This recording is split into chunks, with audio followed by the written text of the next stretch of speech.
नमस्कार दोस्तों, स्वागत है आपका द होमीज विवर चैनल में। आज हम बात करेंगे 5वें एपिसोड नवरात्रि की, जिसमें हम बात करेंगे हमारे 5वीं दिन पूजे जाने वाली माता स्कंद माता के बारे में। तो सबसे पहले हम जानते हैं और स्वागत करते हैं हमारे दोस्त का, जो आज आपको स्टोरी सुनाएंगे माता की, कि माता का नाम कैसे पड़ा, उनके पीछे के क्या मतलब महत्वपूर्णता है और हमें उन माता की पूजा से क्या सीख मिलती है। तो हम स्टार्ट करते हैं उनके नाम के अर्थ के साथ। बिल्कुल। पहले तो बहुत-बहुत धन्यवाद क्योंकि हमारी जो एक ये मुहिम थी कि हम माता के नए 9 के 9 जो अवतार हैं उनकी कथाओं को लेकर आएँ। तो उसमें आज 5वाँ दिन स्कंद माता का है। तो स्कंद माता का मतलब ये है, अब इनको हम अगर विच्छेद करें 2 शब्दों को, तो स्कंद और माता। ओके। तो माता का अर्थ माँ और स्कंद माता के पुत्र हैं। तो कुमार कार्तिकेय जी जो हैं, उनको ही स्कंद बोला जाता है। ओके। तो उन्हीं के नाम पे जैसे स्कंद पुराण भी है। तो स्कंद जैसे कुमार कार्तिकेय और उनकी माता यानी स्कंद माता है। ओके। तो ये इनके नाम का अर्थ है। तो मतलब ये मदर फॉर्म ऑफ माँ पार्वती या बिल्कुल, बिल्कुल, बोल दिया। बिल्कुल। ओके। जैसे लास्ट हमने अपने हम एपिसोड में हमने बताया था कूष्मांडा माता के बारे में, तो ब्रह्मांड के क्रिएशन और उसके बाद उनमें जो जन्म देने के बाद जिन पुत्र-पुत्रियों का जो सौभाग्य है, वो माता स्कंद माता को बोला जाता है। ओके। तो द अच्छा, तो हम वही लोगों ने जैसे अभी पीछे 4 माता की स्टोरी के बारे में हमने डिस्कशन किया, तो इससे यही मिलता है कि मतलब माता का पहले वापस जन्म लेना, देन उनकी वापस रीयूनियन विद शिव जी के साथ वापस उनकी शादी होना, देन उसके बाद उनका बिल्कुल। मतलब बेबी होना। तो फिर उसी हिसाब से जैसे जैसे माता की कहानी चलती जा रही है, वैसे वैसे उनके एक एक रूप आके निकल रहे हैं। बिल्कुल, हम्म। देखिए इसको बहुत अलग-अलग तरीके से देखा जा सकता है।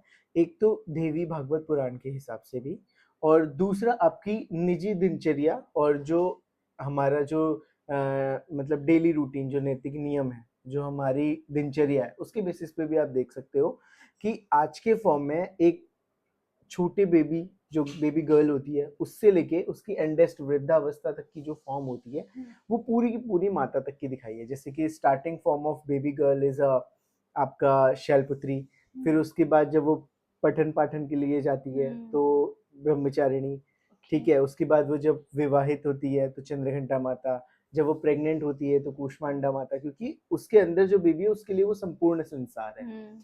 तो इस तरीके से जब जन्म लेने के बाद जो संतान माता को प्राप्त होती है, वो उस फॉर्म में वो लेडी स्कंद माता है। तो आज हम इसी के ऊपर बात बात करने वाले हैं। करेंगे। तो कथा कुछ इस तरीके की है कि जब हम लास्ट वाली कथा से अगर हम इसको रिलेट करते हैं, तो लास्ट में मैंने सुनाया था कि जो वो ऊर्जा थी, उसको देवी गंगा ने विंध्याचल पर्वत से नीचे का। नीचे की ओर प्रवाहित किया अपने प्रवाह से। तो जब वो प्रवाहित किया तो वो पहुंची कृतिका लोक में। तो कृतिका मतलब कि परियों, हम्म। एक तरीके से बोल सकते हैं। तो जो कृतिका लोक है उसमें 6 परियां थी। ओके। तो उन 6 परियों के लालन-पालन में वो बड़े हुए हैं, हम्म। ठीक है? तो उनको वहाँ तक रखा, ठीक है? उनसे एक अंतर्ध्यान फॉर्म में शिवजी और पार्वती माता मिलते रहे, उनको देखते रहे। ओके। बट अब एक कथा ये भी आती है कि वो जो 6 कृतिकाएँ थी, उन 6 के 6 का ऐसा था कि मेरे को इनको रखना है, मेरे को भी रखना है, मेरे को भी रखना है। तो एक एक वो आता है, एक मातृत्व भाव आ जाता है। हम्म। तो उन कृतिकाओं के मन में पहली बार एक संतान की जो चाह थी, वो उत्पन्न हुई। ओके। तो इसीलिए देखा जाता है कि जो कुमार कार्तिकेय की जो ऊष्मा थी, वो 6 अलग-अलग पार्ट में विभक्त हो गई। तो ओके। उनके जो एक स्वरूप में दिखाया जाता है कि उनके जो सिर हैं, वो 6 हैं। ओके। तो 6 हेड्स ऑफ गॉड उनको स्कंद भी बोला जाता है, यानी कुमार कार्तिकेय जी को। ओके। तो जब वो मतलब इस अलग-अलग फॉर्मों में उनको स्नेह मिला, प्यार मिला, दुलार मिला, उनके बाद जब बड़े हुए, उन्होंने कई कलाएँ सीखी वहाँ से, ठीक है? सौम्यता, दैन्यता, ठीक है? और बहुत अलग-अलग चीज़ें, जैसे कुछ बचपन में जो सीखता है बच्चा वो, हम्म। फिर जब वो थोड़े से बड़े हुए, तो फिर शिवजी और पार्वती माता जी ने उनको अपने उसमें वापस लिया।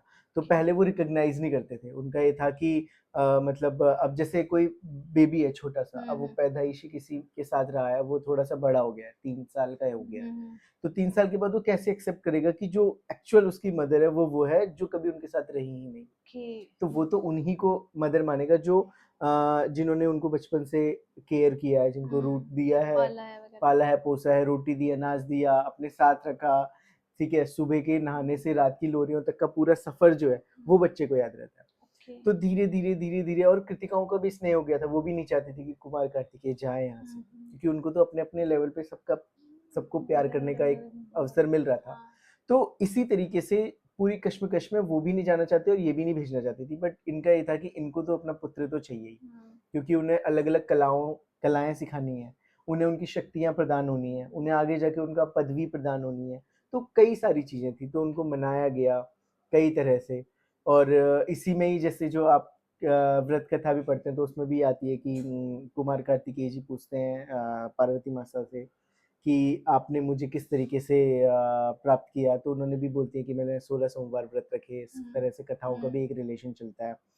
तो वहाँ से भी वो आती है जो 16 सोमवार कथा पढ़ते हैं और प्रदोष कथा और ये वाली कथाओं का जो एक संग्रह है उसमें भी एक कथा आती है। तो वहाँ से भी आप इसको रिलेट कर सकते हो, शिव पुराण से भी आप रिलेट कर सकते हो, भगवती पुराण से भी आप रिलेट कर सकते हो और अगर आपको कहीं कुछ नहीं मिलना है और आपको बिल्कुल सॉलिड प्रूफ चाहिए, आप स्कंद पुराण ज़रूर पढ़ना। स्कंद पुराण में इसका संपूर्ण विवरण मिलेगा। उसमें पूरी स्टोरी है, बिल्कुल बॉर्न एंड बॉट से लेके एंडेस्ट फॉर्म। तो अब वहाँ ताड़कासुर का जो था वो बहुत ज़्यादा कोलाहल बढ़ा जा रहा था। ओके। वो देवताओं पर बार-बार आक्रमण करता, बिल्कुल मनुष्यों को बिल्कुल कुछ भी नहीं तुच्छ समझता था। तो इस तरीके से उसका कुछ न कुछ हलचल चली रहती थी। तो अब वो हलचल बहुत ज़्यादा बढ़ चुकी थी। तो इस तरीके से माता ने वो रखे, शिवजी भगवान से उनको प्राप्त हुआ वरदान, फिर उनको समझाया गया, हर एक चीज़ बताई गई, पूरा उनको दिव्य दृष्टि से दिखाया गया कि ये सिनेरियो था। फिर उन्होंने अपनी माँ को एक्सेप्ट किया, प्रकृतिकाओं को वचन दिया कि आप जिस फॉर्म में मुझे स्नेह दिया है, मैं हमेशा उसी फॉर्म में रहूँगा। ओके। तो उसी फॉर्म में वो 6 सर, 6 हेड गॉड, तो उस फॉर्म में वो विराजित हुए और फिर उसके बाद में उन्होंने शस्त्र पढ़ा, कूटनीति, दंड नीति, राजनीति सब चीज़ पढ़ी, ठीक है? तो उनको द गॉड ऑफ वॉर भी बोला जाता है, ओके। ठीक है? और वो एक ऐसे देवता माने जाते हैं जो कभी युद्ध हारे ही नहीं। अच्छा।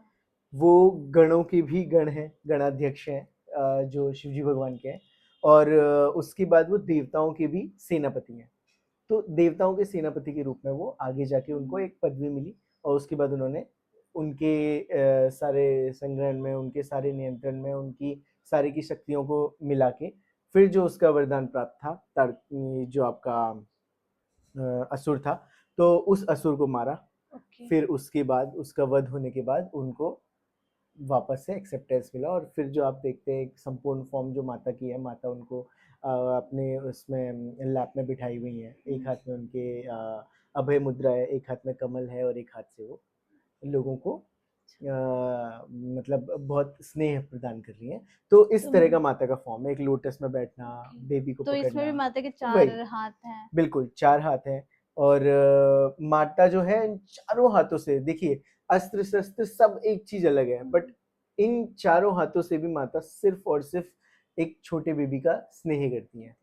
तो वो एक बहुत ब्यूटीफुल फ़ॉर्म है, तो इसीलिए ये स्कंद माता की जो स्टोरी है, ये बच्चों को पढ़नी भी चाहिए ओके। तो और अपनी बेसिकली इससे बिल्कुल, माता मतलब बच्चों को जो लेसन सिखाती है वो उससे रिलेटेड है, बिल्कुल, क्योंकि इसमें माता ऑब्वियसली कार्तिकेय भगवान को लेसन सिखाना, तैयार करना उनको कि वो आके राक्षस का वध कर पाए, तो ये उसके मतलब प्रिपरेशन के रूप में है एक टाइप से। बिल्कुल, बिल्कुल, ओके। वही फ़ॉर्म है। तो ये थी पूरी संपूर्ण कथा। तो दोस्तों आपको हमारे आज के एपिसोड में आपको कैसा लगा कि माता की स्टोरी जानकर, और जैसे कि माता सकन भगवान जी को अपने जितने भी शिक्षाएं देकर उनको ट्रेन करती हैं, तो मतलब हर एक के माता पिता ट्रेन करते हैं, जैसे हमारी मम्मा भी हम लोग को ट्रेन करती हैं बचपन से ही कि आपको ये करना चाहिए वो करना चाहिए, तो उस चीज़ से हमें प्रेरणा लेनी चाहिए, सीखना चाहिए, ताकि और आगे बढ़ने का साहस रखना चाहिए कि हम आगे कुछ बढ़ें कुछ करें, क्यों जो हमें सीख मिलती है बचपन में वो हमें हमेशा अपनी लाइफ टाइम तक याद रहती है। तो बिल्कुल, हम जो भी अपनी लाइफ में लेसन सीखते हैं उसको हमेशा अपने साथ रखें, लाइफ टाइम तक उस पे ही अमल करें और हमेशा अपने मम्मी पापा की रिस्पेक्ट करें, उनके साथ रहें। तो आज का एपिसोड आपको कैसा लगा हमें कमेंट करके ज़रूर बताएं। मिलते हैं नए एपिसोड में नई कहानी के साथ, तब तक के लिए जय माता जय दी।